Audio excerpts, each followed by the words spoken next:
અમદાવાદના ધંધુકામાં ભરવાડ સમાજના યુવક ધર્મેશ ભરવાડની હત્યાનો મામલો સામે આવ્યો હતો અને આ ઘટનાને લઈને આજે ધંધુકામાં ડિમોલેશનની કામગીરી હાથ ધરવામાં આવી હતી। ત્યારે આ વચ્ચે ગૃહમંત્રી હર્ષ સંઘવીનો અમદાવાદના ખાડિયા વિસ્તારમાં ધંધુકામાં જે હત્યાનો બનાવ બન્યો છે તેને લઈને પ્રતિક્રિયા સામે આવી છે। સાથે થોડા સમય પહેલાં કિશન ભરવાડની જે હત્યાનો બનાવ બન્યો હતો તે બાબતે પણ તેમણે આકરી પ્રતિક્રિયા આપતા શું કહ્યું વિગતે વાત કરીએ। વૈષ્ણવજન તો તેને કહીએ જે પીડ પરાઈ જાનાને રે। નમસ્કાર દર્શક મિત્રો, નવજીવન ન્યૂઝમાં આપનું સ્વાગત છે। થોડાક દિવસ પહેલા અમદાવાદના ધંધુકામાં બપોરના સમયે ધર્મેશ ભરવાડ નામના યુવકની છરીના ઘા ઝીંકીને હત્યા કરી દેવામાં આવી હતી। આ ઘટનાથી ઘેરા પ્રતિઘાત પડ્યા હતા અને આને લઈને ધંધુકામાં ભારે લાગણી જેવી સ્થિતિનું નિર્માણ થયું હતું। જોકે ઘટનાની સૂઝબૂઝ જોતા પોલીસ પ્રશાસન દ્વારા તાબડતોબ કાર્યવાહી કરવામાં આવી હતી અને આ ઘટનામાં સંડોવાયેલા બંને આરોપીઓને ગણતરીના કલાકોમાં દબોચી લેવામાં આવ્યા હતા। જેમાં આરોપી રિઝવાન મણિયાર અને સમીર અમદાનીની ધરપકડ કર્યા બાદ તેઓ હાલ પોલીસ રિમાન્ડ પર છે।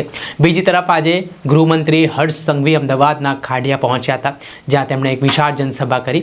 આ જનસભા દરમિયાન તેમણે ધંધુકામાં આજે જે બુલડોઝર કાર્યવાહી કરવામાં આવી છે, જે લોકોએ હત્યા નિપજાવી છે તેમના ઘર પર બુલડોઝર ચલાવવામાં આવ્યા છે, તેને લઈને તેમણે જાહેર મંચ પરથી વાત કરી અને કહ્યું કે ગુજરાતમાં આવી રીતે કોઈ પણ સમાજનો, કોઈ પણ ધર્મનો જો હત્યારો હશે ને કોઈ સામાન્ય વ્યક્તિની હત્યા કરશે તો તે સાંખી લેવામાં નહીં આવે ને આ જ રીતે લુખ્ખા તત્વો, ટપોરી તત્વો સામે આગામી દિવસોમાં પણ કાર્યવાહી થશે।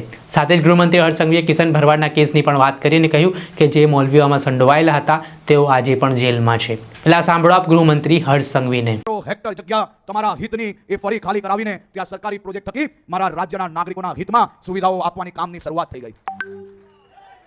આજે દાદાનું બુલડોઝર ધંધુકા પહોંચ્યું છે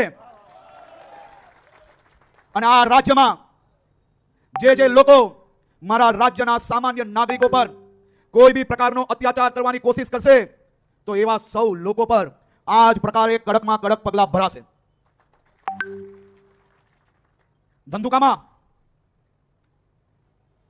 યુવાન કિશન ભરવાડનું હત્યા કરનાર અને હત્યાનું કાવતરું રચનાર એ મૌલવી આજે બી સાબરમતી જેલમાં બંધ છે અને ક્યારેય છૂટી નહીં શકશે। એ કેસ સરકાર ડે ટુ ડે ચલાવવા માટે બી અપીલ કરી છે અને કિશન ભરવાડને ન્યાય અપાવીને જ રહીશ અને એને હત્યાનું કાવતરું રચનાર આ મૌલવીને આજ સુધી જામીન નસીબ નથી થવા લીધી, તે માટે આ રાજ્ય સરકાર દ્વારા કડકાઈથી કામગીરી લેવામાં આવે છે।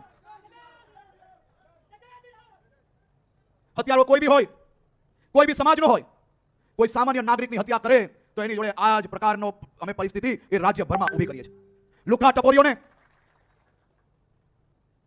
મારા રાજ્યની બેન દીકરીઓ તરફ નજર ઉઠાવે ને અને કોઈ દીકરીને કોઈ પરેશાન કરે તો બીજા 6 મહિના ઘરની બહાર ના નીકળી શકે ને એ પ્રકારની પરિસ્થિતિ આપણી ગુજરાત પોલીસ દ્વારા કરવામાં આવે છે। લુખ્ખા ટપોરીઓ પકડાય એને શું કરવામાં આવે છે? શું કરવામાં આવે છે? એ લુખ્ખો ટપોરી કોઈ બી હોય એની જોડે કરવું પડે કે નહીં?